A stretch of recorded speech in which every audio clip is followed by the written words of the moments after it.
Hello, everyone, and good day. You're welcome to this edition of the Need to Know series. My name is Emmanuel Babatunde Adebola.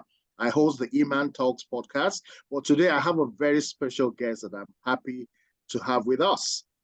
His name is Kingsley Madu, and he's doing a wonderful thing in the technology industry. They call it fintech, the fintech industry in Canada. And he's one of those bright spots from Nigeria who has come in, and he came in with a bang. So we'd like to get to know him. You're welcome on board, Kingsley. How are you doing today? Thank you so much. Thank you so much, Mr. Emmanuel. I'm doing very well. It's been a lovely day today. As you can see, the smile on my face, and I'm happy to be here. Thank you so much for having me this evening. Thank you. Happy to have you as well. So let's shoot right to the, well, like I said in my introduction, you've had a fairly fast track in terms of settling into Canada. I don't think you've been in the country for more than 3 years. You may correct me if I'm wrong. Typically, the cycle is that people come in, unless you're you're fortunate, people typically come in. And first of all, there's a culture shock. You recognize that you're not back home in Nigeria or in Africa, as the case may be. And then you start to, you apply, and then they tell you don't have Canadian experience. After that, you maybe go to school or you do some things, and you just eventually find, some people tend to do some odd jobs in the process to try and get themselves on until they go. But I'm not sure that has been your story. So can you tell us in a nutshell how your trajectory has been, and more importantly, how you ventured into entrepreneurship, because that seems to be an area that you are thriving very well. Well, thank you so much, Mr. Emmanuel. So when you were saying that, I was smiling and laughing. Of course, on one part, I love to smile and laugh, but on the other part, because I totally resonate with the story that you just shared, or what you just said, right? My immigration story wasn't rosy at all. It was not rosy at all, as many people think, right? I remember being unemployed for my first 1 year since immigrating, right? I was completely as you said, you move in and then you realize that you people didn't tell me the full part of this story, the whole gist of this story, right? Is this what it looks like? And then you try your best to find that your space, and then you realize that you can't find it. So for the first 1 year, I was unemployed, right? I couldn't even get a decent job, so to speak. I mean, the kind of jobs that people would usually even go and get, say in a store or something, clean floors and all that. Yeah. In fact, I remember applying to a car workshop to be a floor man, people that clean the floor, like just give me something. Yeah. And after the interview, they told me that, look, we cannot even offer it to you. And here I am, previously, before I migrated to here, by the grace of God and all glory to Him. Yes. I was a regional project manager, managing operations in 4 countries in West Africa. Wow. And then here I am begging to be a floor man. Let me clean the floor. And they still said no. And they still said no, right? And it was a struggle, and I kept trying, right, until finally I landed my first job. And so one of my very good friends had returned to me and said, hey, we're hiring, let me have your resume. So excitedly I sent in my resume, and then he came back and said, no, this resume is CEO level resume. Remove. What do you mean remove? He said, what we just need is a 1-page resume that says, this is your name, this is your address, that you didn't even go to school, that you are happy to do anything we offer them. Like, okay, wait, hold on. What is this job, by the way? Right? And that's when they told me it's a warehouse, something in the warehouse where I'll be helping the folks with moving heavy stuff in the warehouse. Yeah. Out of desperation at that point. I understand what you're saying. Perfect. Out of desperation, I still accepted. And I said, okay, no problem. I script up everything. I did a 1-pager, right? And I submitted it. Yeah. And then they actually sent me the job offer. Okay. And at that point, I saw it and I cried. Hmm. And after I cried, I reached out and I said, no, I'm not going to accept this. Wow. And my friend was mad, like, I put out myself, I did it. I said, yes, I know you want to help me. But what will I tell my children when I go back home? When I tell them I got a job and then they tell me, Daddy, what job did you get? And I said, this is the job. Hmm. Any aspiration in them would die. Yeah. Any desire in them would die. They would give up. They would think that is not trying hard enough. Yeah. Yes, they already understand that things are hard. Yep. But then they also want to see me, press and get something. So I told them, no, I'm not, so I declined. And a lot of people were like, you're mad. You just got an offer and you're still claiming big boy. What is wrong with you? So anyway, long story short, as you know, they say that adversity is the mother of invention. Yep. Right. And so I continued to strategize, right, until I landed my first job. Okay. In this same Canada, where they told me you don't have, as you said, Canadian experience, Canadian experience, yeah. right? I continued to work at it, and until I landed my first job, again, all glory to God, as a project manager. Okay. Right? And a lot of people like, how did you do it? We are still here trying to do this, and you just went from this to this. What did you do differently, right? And so essentially anybody that's listening today or that would watch this tomorrow, I just need them to understand that you can get it, you can persevere, right? You don't have to settle for less, right? You don't have to settle for less. If you know the strategies and so after that, I had actually gone out across a lot of spaces teaching these same strategies to say, look, it's very easy, you can get it, right? And so anyway, that has been my story. I say a lot of people think that, oh, you had it easy, rosy, fancy. Yeah. It wasn't, right? I don't think it's really easy for any of us who immigrate. But today I'm grateful to God for how far he's brought me. I'm humbled by his grace. Yeah. I've learned that he's the one who is helping me, and he's the one who continues to help me every day. Right. Wonderful, beautiful. And I'm happy that it didn't take you too long, because somebody watching may say you didn't take the job. It means you are not really hungry. I know, right? Because I will be honest with you, at some point, I also had a similar challenge where I said, no, I'm bigger than this. Well, at some point, the bills called for. So and the funny thing was, I then took the job saying, okay, 2 weeks. 2 weeks ended up being a number of years. And so it's very important that you have a way of assessing and understanding that this is actually a short time, like you said, not forgetting the value of who you are. Because the one thing that happens with immigration, those challenges, that they have a tendency to make you look down and say, and particularly for the men. For the men, there's a mental struggle. There's a shock that you need to overcome. And so I'm happy that in your case, you were able to rebound and that you were able to, make things work. So let's segue now to how did you now transition from being the project manager to the inventor? Or was the inventor in you? Were you running the two in parallel? Let's understand that the innovation that came out, what we now know as Expedier. Well, thank you so much. So 3 things I got going for me. So even when I was project managing, it was always in the tech space.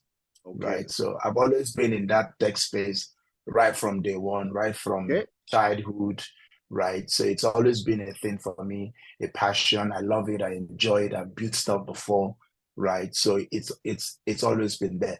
And even then, of course, Nigeria, when right? Even in Nigeria, oh, wow. Exactly. Okay. It's always been a thing for me, right? I've built a lot of before fintech based products, even in Nigeria back then. Was that right? A Yaba? And so, did you do anything with the Yaba guys, or no, not with everybody. It was just solo, myself and a few people, doing our thing and all that kind of stuff. Okay. And so when I then immigrated, right, and all the 1 year that I was jobless and I had time, right, other than applying. What else did I need to do, right?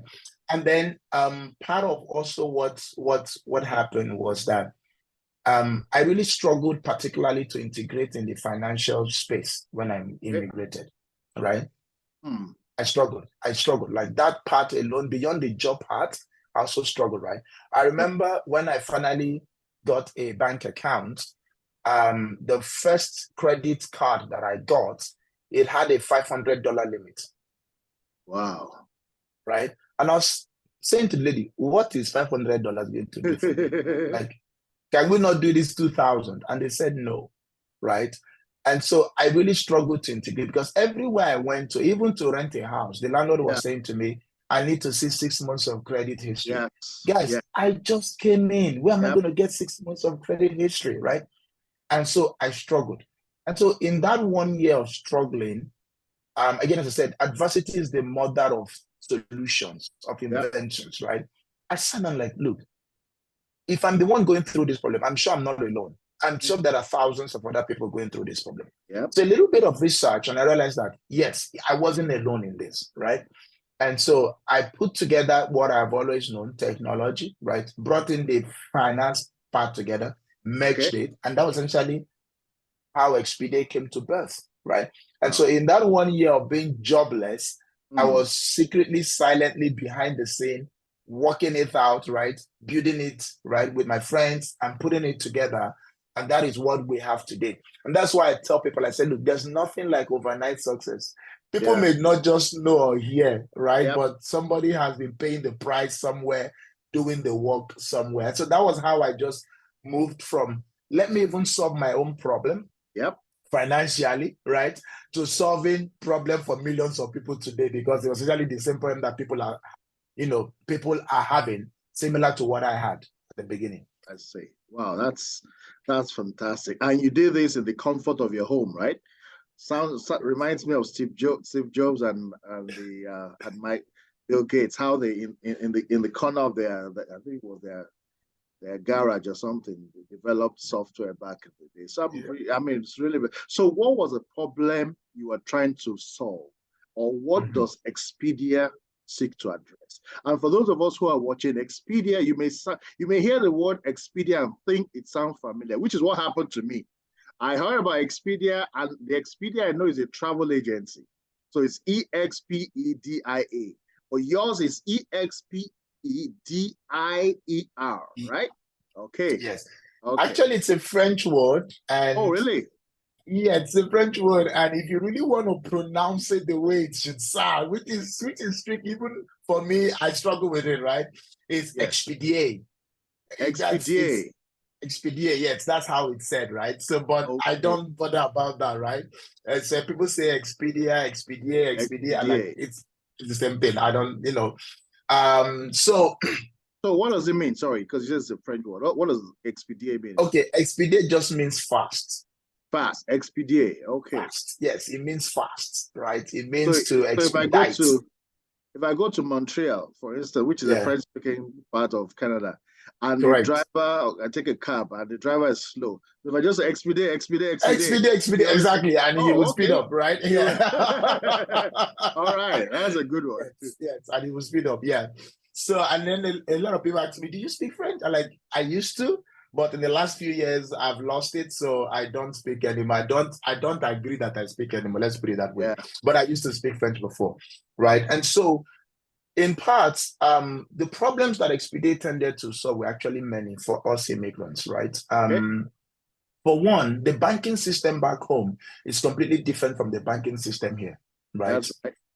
And so when we immigrate, so it starts from when we immigrate, right? The first problem is that when we immigrate, many of us, there is no job waiting for you here to come and take. Right?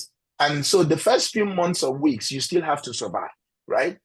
But the money that you need to survive is in another country.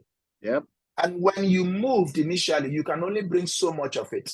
You can't pack 100,000 in your handbag and bring over, right? You can only bring so much of it.